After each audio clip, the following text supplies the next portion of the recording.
Bonjour à toi et bienvenue dans les méditations. Aujourd'hui, j'aimerais parler de Nietzsche, j'aimerais parler une nouvelle fois de Nietzsche parce que j'ai pensé et je continue à penser que c'est un penseur incontournable de l'art de se construire une individualité forte dans la modernité. Dès que j'ai commencé à faire des vidéos sur lui, sur cette chaîne, je me suis rendu compte que c'était un sujet qui faisait très souvent réagir.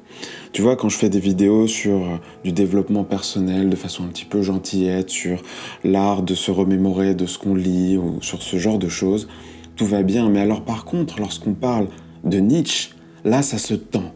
Là les gens se tendent un petit peu, là il se passe quelque chose que j'adore explorer et que je continuerai à explorer sur cette chaîne. Et j'ai régulièrement été attaqué pour ces vidéos que j'ai fait, essentiellement par des gens qui n'écoutaient pas vraiment ce que j'avais à dire, ou par des gens pour qui la simple évocation du nom de Nietzsche représente une forme d'attaque à leur système de croyances personnelles, ou encore par des gens qui voient un espèce de dévot de Nietzsche. Ce que je ne suis absolument pas. Je pense qu'il a dit énormément de bêtises. Il a dit beaucoup de bêtises sur les femmes, d'ailleurs, essentiellement parce qu'il avait il a eu une mauvaise relation, en tout cas, avec beaucoup de femmes dans sa vie. Il y a certaines pages de ses écrits sur les femmes qui sont assez illisibles aujourd'hui.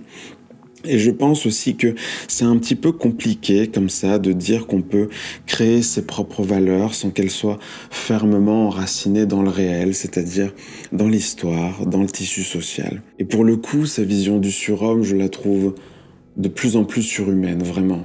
En tout cas, moi, j'aurais jamais le courage de m'arracher à mes semblables pour leur proposer un nouveau projet de société, de mener une vie de solitude, obsédé par l'étude, assez inflexible dans mes idées aussi. D'ailleurs, je serais assez curieux que vous me disiez dans les commentaires ce que vous pensez de sa pensée, si vous pensez que ça pourrait faire un projet de société valable. Je suis assez curieux de savoir ce que vous en pensez.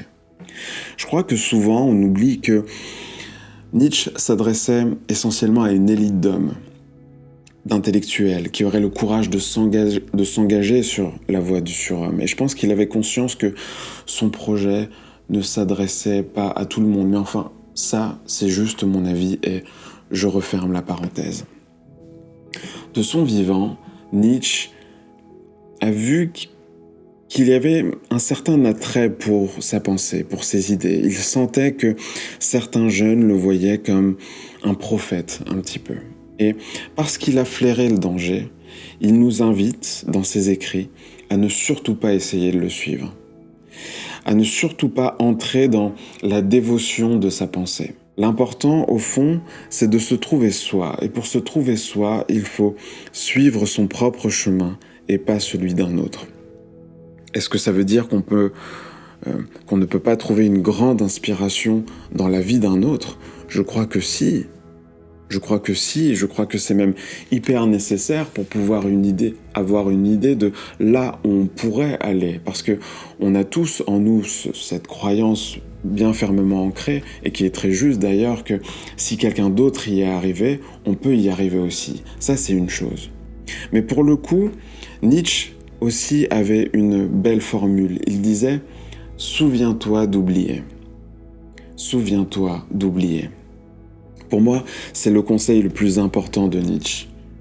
Savoir oublier ce qu'on dit, ce que nous idéalisons, afin d'apprendre à s'écouter pour laisser notre propre voix grandir en nous et pouvoir nous engager sur le seul chemin qui compte vraiment, le nôtre.